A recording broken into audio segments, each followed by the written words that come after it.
Ay, qué bueno es pensar esta industria que realmente nos detalla, nos identifica, nos permite proyectarnos y por eso está con nosotros Guillermo Mercado. Bienvenido, ¿Qué tal? Guillermo. Buenas ¿Cómo noches, ¿cómo estás? están? Un gusto, como siempre. Acá estamos nuevamente intentando seguir con estas charlas Claro que sí. vitivinícolas, que la gente pueda, bueno, Pensar entender un nuestros poco. buenos vinos, ¿eh? Pensar nuestros buenos vinos, pensar una industria interesante que tiene San Juan, pero principalmente que la gente se haga embajadora de lo que hacemos, ¿no? Es decir, que pueda decir, che, en San Juan tenemos grandes vinos y es cuestión de conocerlos.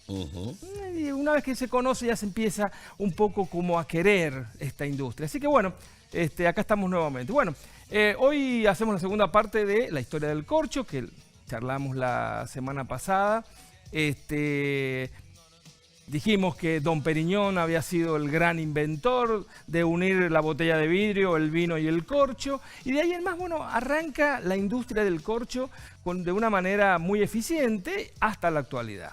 Dijimos que los grandes productores de corcho eran España y Portugal, en base a un árbol, el Quercus suber, que es nada más y nada menos que el alcornoque. Estuve averiguando, paréntesis, con algunas personas por los alcornoques que están acá en San Juan. En realidad, a ver, ¿cómo se dice? No corresponden a la variedad Quercus suber. No sirven para el vino. No sirven para el vino. De la misma manera pasa con el roble. Ya vamos a hablar en otro programa del roble. Hay una variedad de roble, que es la Quercus alba, que se planta en Estados Unidos. Hay otra variedad de roble, que es la Quercus petrea, que se planta en Francia. Bueno, esos robles son los que se pueden utilizar perfectamente para el vino. ¿Por qué? Porque transmiten aromas, transmiten sabores, tienen estanqueidad, es decir, al momento de que consiguen la humedad suficiente no permiten que se filtre el vino. Bueno, ese roble, que también algunas especies están en la Argentina, no está esa variedad. ¿Por qué? Porque no se da acá, no están los climas, tal vez en el sur algo, pero no se da. Sí hay otros robles que son los robles que se utilizan normalmente para la industria de los muebles, la industria de las puertas. ¿Y el alcornoque se podría dar acá en San Juan? No se dan las condiciones. Tampoco. No. Los grandes bosques de España y Portugal son bosques naturales. No tienen la mano del hombre. Es decir, el alcornoque, ya habíamos hablado que necesita unos 30 años para empezar a sacar la corteza, después 9 años más, después 9 años más.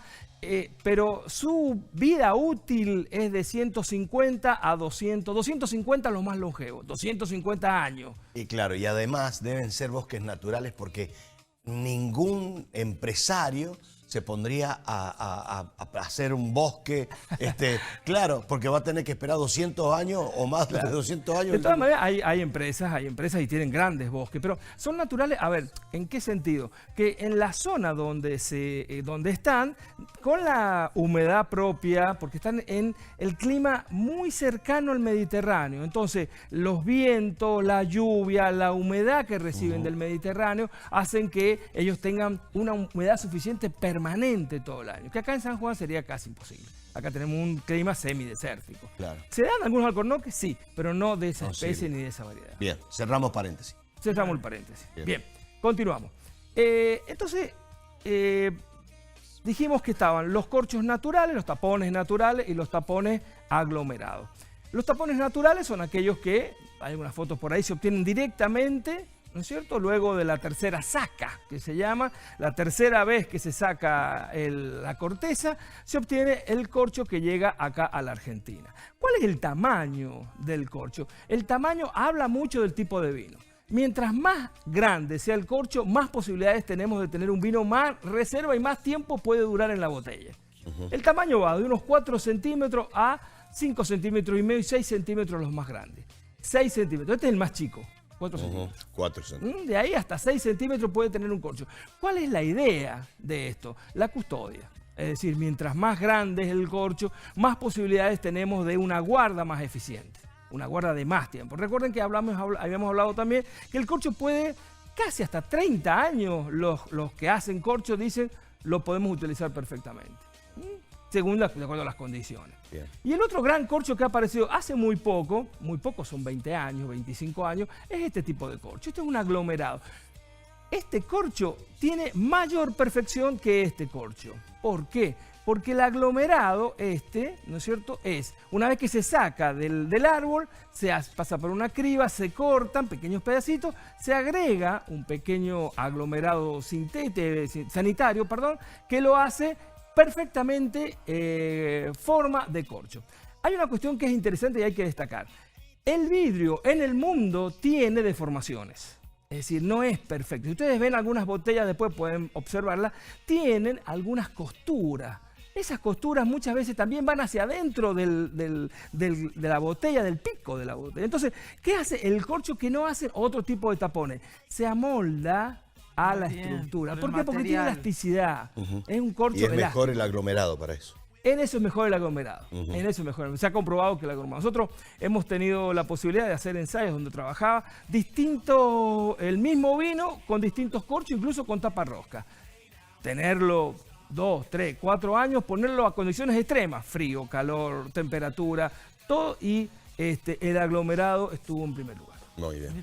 El aglomerado estuvo en primer lugar. O sea, hoy por hoy, este tipo de corcho está en la industria siendo muy interesante y muy importante. Y lo otro es eso, que ustedes van a ver muchas veces, este tipo de situaciones se dan en los corchos. En este corcho, en el corcho natural, ya dijimos que se podía llegar a filtrar algo hacia adentro por una cuestión lógica de que el corcho en su momento tuvo paso de agua, sustancias naturales, sustancias minerales, etc. Este corcho no. Este corcho forma como una especie de sello. Entonces, es muy poco lo que puede llegar a tener. Entonces, en los famosos vinos acorchados o gusto a corcho, en este corcho casi no se da. Hay muy baja probabilidad. Muy baja probabilidad. Y cuando un vino se acorcha, que el sabor que... Es el gusto a corcho. Es como si estuvieras masticando un corcho. Sí, gusto a corcho. Queda corcha, se desnaturaliza el vino. Totalmente desnaturalizado. No es el gusto que el enólogo en su momento pensó. Bien. Así que bueno, hoy por hoy, como decíamos, el 80% de las botellas del mundo son con corcho. Es decir, es una industria muy importante, una industria muy grande. Y bueno, muchas veces cuando decimos, che, qué buen vino, ¿qué pasa con el corcho? ¿Qué tendrá? El corcho es una parte interesante y muy importante. De hecho, yo lo hago, por ejemplo, pero es una buena práctica cuando uno va a cenar o a almorzar a algún lugar, primero que el mozo destape la botella enfrente de uno. Eso es básico, ¿no? Venir, destapar. Cuando uno empieza el destape y saca, ¿no es cierto?, el corcho, uno tiene que pedir el corcho. De hecho, estos corchos porque los pido. Claro. Uno pide el corcho. ¿Por qué? Porque el corcho da información de lo que ha estado pasando. Si el corcho está embebido o está totalmente lleno de vino, significa que ha estado mal guardado el vino. No está en las condiciones correctas el vino guardado, ¿no? Eso da mucha información. Si el corcho está blanco, totalmente blanco, es que tal vez la añada o es muy joven o hace muy poco tiempo que el vino ha sido recibido en el lugar, ¿no? ¿Esa información la da un vino tinto y en un blanco? El blanco es exactamente similar. En el blanco lo que se hace, y yo lo hago también, es olfatear el corcho. Sí. Esto una agarra, olfatea y ya va sacando alguna información sobre qué ha pasado o qué tiene el vino, ¿no? Es decir, los blancos también. Lo que pasa es que los blancos últimamente utilizan corcho plástico o utilizan la tapa rosca, ¿no? Pero hay blancos que vienen con madera, también incluso, que les ponen corcho y también da la misma información. Uno lo va a ver, que el color es más marrón, eso da cierta información. Pero la idea, ¿cuál es? Es saber que el lugar, porque uno no sabe dónde está la cava, dónde está, estuvo bien conservado para el momento que se va a tomar. Cuando lees el corcho, el olorcito es rico. Generalmente el olor es principalmente corcho y algo de vino. Pero, si uno percibe demasiado gusto a corcho, es probable que esté acorchado. Mira. Es probable que esté acorchado. Y si está acorchado, ¿cómo le puedes decir? Se devuelve. Se devuelve directamente. Sí, se devuelve. Mire. Perdón, esta botella, lamentablemente, porque a ver, ¿cuál es la idea del restaurante? El restaurante va a tomar la botella, le va a llamar a la bodega y le va a decir, tengo una botella que me ha devuelto un cliente. No es que uno piense, uy, qué mal que estuve. No, discúlpame, acá está el corcho, acá. Por eso, cuando llega el mozo, destapa, uno pide el corcho, sirve, y el mozo debe quedarse en el lugar. Exacto, pregunta. Y pregunta ¿quién muchas lo va veces. a probar? Es más, muestra la etiqueta, porque uno dice, a ver en la carta, Malbec 2021, bodega tal. Listo, traen, resulta que es Malbec 2020. Claro. Entonces dice, no, pará, yo pedí 21. No, pero es que no tengo. Bueno. Entonces bien, no es entonces, este vino. No, exactamente. Ese tipo de detalle hay que verlo. Un detalle importante cuando uno decide devolver el vino, tiene que ser al principio de la tomada, porque los tipos le dicen, che, cuando la están terminando, este vino no me gusta. No, claro. He visto eso. Por supuesto. Lo he visto. Bueno. Lo he visto. No. Acá la idea es disfrutar. Claro. Muy bien, muy bien. Es cuando, por ejemplo, viene la sopa media fría y uno dice, che, ¿me podrás calentar un poquito la sopa? Bueno, esto más o menos lo mismo. Es decir, la idea es disfrutar del vino, ¿no? Igual que la temperatura. Es decir, a mí me ha pasado a veces que viene el vino tibio. Sí. Entonces yo inmediatamente le digo, ¿podrás traer una frapera? ¿No es cierto? Porque ¿se puede echar hielo? Sí. ¿Se puede echar soda fría? Sí. Pero tráete una fraperita. Una frapera, como si fuera un espumante, se coloca, se da una vueltita y se espera que tome la temperatura ideal. Eso al restaurante no le causa ningún inconveniente ni ningún problema, ¿no? Pero la devolución es así, es decir, el restaurante no pierde. Él agarra la botella, se le avisa a la bodega y bueno, listo. Es decir, yo he estado en bodegas donde hemos recibido devoluciones. Hemos recibido devoluciones de gente que le encuentra un gusto raro o está corchado. Bueno, se estudia, se ve y se trata de mejorar, obviamente. Bien. Guillermo, habló Gabriel esta semana de una variedad que está copando el mercado, Anchelota. Sí, ¿Qué es eso?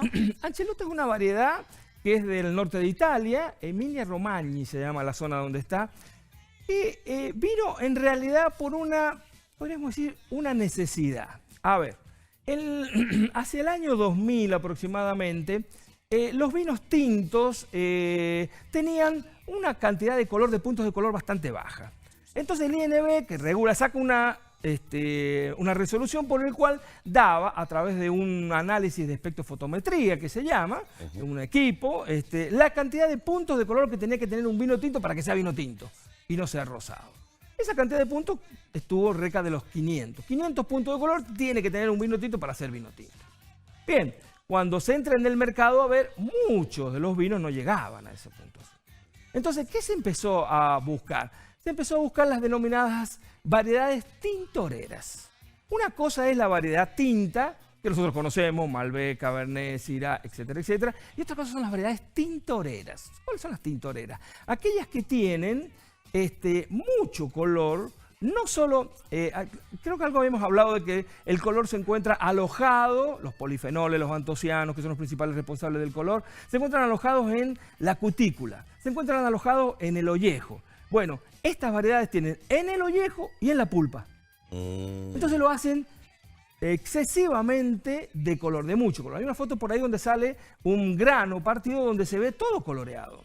Incluso, también hay una foto donde el vástago, es decir, el escobajo, el palito de la uva, también tiene coloración roja. Esas son las uvas tintoreras. Entonces, un vino de esas características no da 500 de color, da arriba de 2000. 2000, 2500, 3000. Estos dos vinos tienen arriba de 3000 de color. Cuando la resolución habla de 500. Sí. ¿De 3000 de? 3000 de puntos de color. Ya sé, pero en una escala de cuánto, ¿hasta cuánto puede llegar un...? A ver, dijimos, arranca de 0, que son los blancos, pasa por los rosados y llega al 500. 500 de color que son para hacer tinto. Para hacer tinto tiene que tener 500. Estos tienen 2000. 2000, claro. ¿Y puede llegar a tener? A 3000, 5000. Claro. ¿Cuál es la idea entonces? En ese tiempo, las grandes bodegas dijeron, bueno, ¿cómo solucionamos el tema de los caldos? Porque los caldos estaban 500, 600, estaban muy cerca de lo que indicaba el INB. Mejoremos los caldos con variedades tintoreras. Entonces, ¿qué hicieron? Trajeron, los viveros, 3 variedades principalmente que son las uvas tintoreras. Aspirant Bouschet, Alicant Bouschet y Anchelota. Esas 3 variedades lo que hacen principalmente es mejorar el color. Tienen sus aromas, sus sabores, porque son viníferas, pero mejoran el color. Entonces, para mejorar un caldo que tiene 300, 400, 500 de color, con una de 2000, 3000 se corta y llegamos a un vino de 800. Hoy actualmente es muy raro encontrar un vino con menos de 800, 900, 1000 de color. Esos son los puntos de color que tiene que tener. ¿Y cuando uno compra el vino, se le aclara en la botella que está cortado con estas tintoreras? No se dice. No, porque no es la variedad principal. Ah, claro. Es un porcentaje menor. Es decir, a ver, un vino Malbec, para que sea Malbec, tiene que tener un 85% de la uva principal. Puede tener 85 de Malbec, 5 de Anchelota, 5 de Syrah, hasta llegar a 100, pero 85% ¿Y a del la local. uva Malbec, por ejemplo, le suele faltar color? Sí, Sí. sí, sí, acá en San Juan. Y hay que echarle. Cabernet también. Ujú. Tienen. Mirá vos. Son, a ver, son cuestiones totalmente legales que se pueden Sí, hacer y no, que más vale. aquellos que la... Entonces, ¿eso qué hizo? Que los que tenían anchelota en su momento, perdón, los que empezaron a implantar anchelota y todas estas variedades, empezaron a mejorar sus caldos, pero empezaron a mejorar la cuestión comercial. Yo recuerdo en el año 2015, por ejemplo, 1 kilo de uva Malbec valía un peso. En el Valle de Tulum, por darle un ejemplo, 1 kilo de uva Malbec de Pedernal valía 2,50 y 1 kilo de anchelota valía 7 pesos. Mirá O sea, vos. ¿por qué? Bueno, pero Porque había la poca. anchelota Había poca. había poca. Bueno, actualmente en la Argentina se cosechan unos 20 millones de anchelotas. ¿Y esos son vinos de Angelota sola? Esto Angelota es sola. anchelota sola, que muy pocos se animan a hacerlo. ¿Por qué?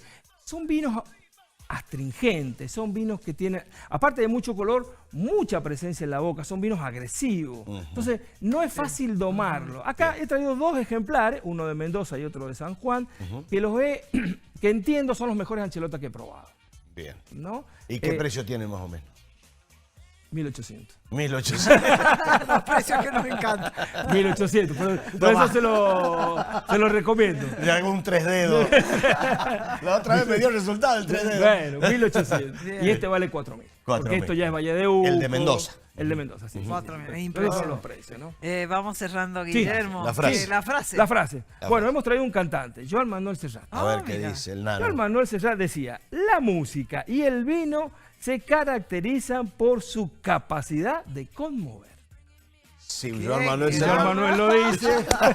Gracias Wine por Day, One Day. Wine Day, Wine el Day. día One Day, 15, sí, no sí, nos sí. olvidemos, por No nos favor, olvidemos. una invitación para un día especialísimo, ¿no? Sí, el próximo sábado 15 en el dique Puerto Aventura, en el dique Punta Negra, tenemos la posibilidad de degustar vinos sanjuaninos, 6 vinos sanjuaninos, de comer algo típico de San Juan, punta espalda a la llama, unas empanadas criollas sanjuaninas y dar una vuelta en catamarán, en ese dique hermoso, en ese lugar paradisíaco, y descorchar un espumante. Descorchar un espumante. En el catamarán. En el catamarán, ¿no es cierto? Y bueno, y luego volver, tomar un cafecito, un postre. Es decir, la idea es tener un día distinto, un día donde se pueda degustar lo que hablábamos al principio, ser embajadores de lo nuestro, algo nuestro y gastronomía nuestra con una vuelta en el dique que muchos no lo conocen. Claro, lo conocen por foto o han ido por fuera o al paredón, pero no han entrado al catamarán. El catamarán es imponente. Se Muy lo bien. recomiendo. Gracias por venir. Muchas Gracias, muy amable. Gracias a ustedes.